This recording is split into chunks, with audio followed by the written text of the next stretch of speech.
Since Repair Clinic encourages you to perform this repair safely, a warning icon will appear when you should use caution. Whether your repair is simple or complex, you'll be more successful if you break the procedure down into steps, making it more manageable. I'll take you through this part replacement repair one step at a time. To replace the pink jumper wire in your GE dryer, you will need a drill driver with a 1/4-inch bit and needle nose pliers.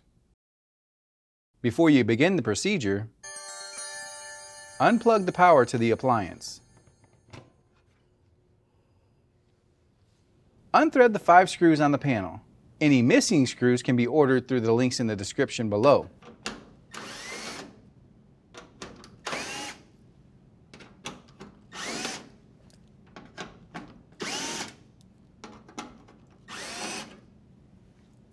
Pull out and lift the panel from the backsplash.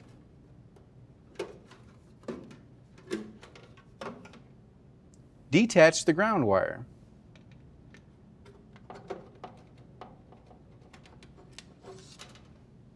Remove the pink jumper wire from the timer and extended tumble switch.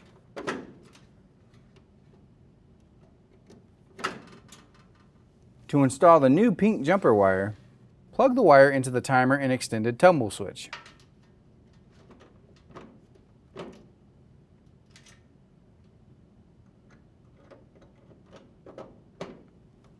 Reattach the ground wire to the panel.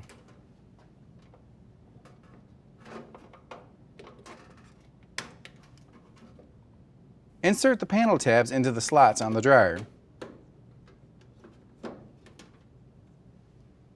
Rethread the 5 screws.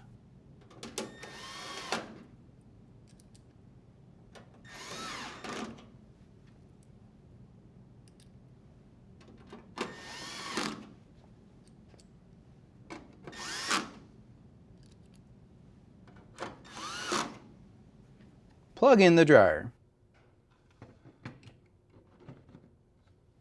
And your dryer should be ready for use.